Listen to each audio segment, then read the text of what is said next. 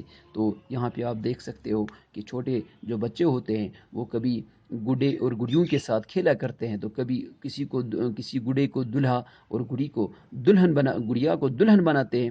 تو یہ جو گڑیا ہے یہ جیسے دلہن بننے سے پہلے ہی بیوہ ہو چکی تھی، جیسے کہ یہ کبھی اس کی جیسے شادی ہی نہیں ہوئی، جیسے اس سے پہلے یہ بیوہ ہو چکی تھی۔ اور سفید پھول جو ہے یہ تو بالکل خون کا جو ہے رنگ اپنا چکے تھے۔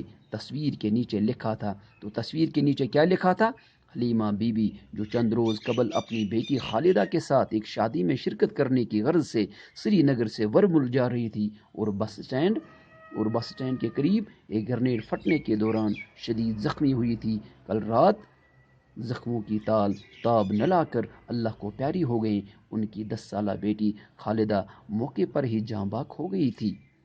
تو تصویر کے نیچے کیا لکھا تھا کہ ایک عورت، یہ جو خون میں لت پت عورت تھی، اس کا نام تھا حلیمہ بی بی، جو بالکل چند دن پہلے ہی اپنی بیٹی کے ساتھ ایک شادی کی تقریب کے سلسلے میں سری نگر سے ورمل جا رہی تھی۔ ورمل کا مطلب ہے یہاں پہ آج سمجھ سکتے ہو بارہمولہ۔ تو وہاں پہ کیا ہوا کہ اور بس اسٹینڈ کے قریب وہاں پہ گرنیڈ پھٹنے کی وجہ سے بس اسٹینڈ میں گرنیڈ پھٹا، اور اس گرنیڈ پھٹنے کے دوران یہ شدید زخمی ہوئی تھی یہ عورت، اور یہ کل رات زخموں کی تاب نہ لا کر اللہ کو پیاری ہو گئی۔ تو کل رات جو ہے زخموں کی تاب نہ لا کر وہ تو اللہ کو پیاری ہو گئی، لیکن ان کی جو 10 سالہ بیٹی تھی جس کا نام خالدہ تھا، وہ موقع پر ہی اسی وقت جب گرنیڈ پھینکا گیا، جب گرنیڈ پھٹا، تو اسی وقت بالکل وہ موقع پر ہی جاں بحق ہو گئی تھی۔ میں نے گھبرا کر اخبار سے اپنی نظریں ہٹا لیں، ادھر ادھر دیکھا، وہاں کچھ بھی نہ تھا، کوئی بھی نہ تھا، لیکن مجھے لگا جیسے ایک معصوم سا لڑکا آسمانوں کی جانب بھاگے جا رہا ہے۔ تو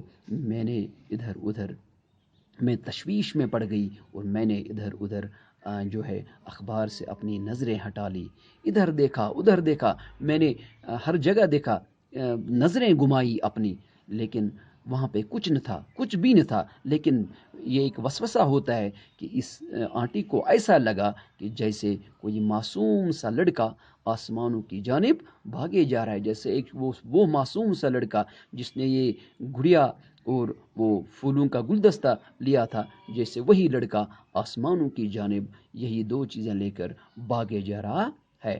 تو یہاں سے آج ہم یہ جو ہے آسمان، پھول اور لہو جو مختصر افسانہ تھا جو نور شاہ نے لکھا تھا، تو یہاں پہ ہم نے اس کو یہاں پہ کمپلیٹ کیا ہے۔ تو آگے جو ہے سوالات وہ آپ کو انشاءاللہ میں آپ کو وہ مل جائیں گے۔ خدا حافظ۔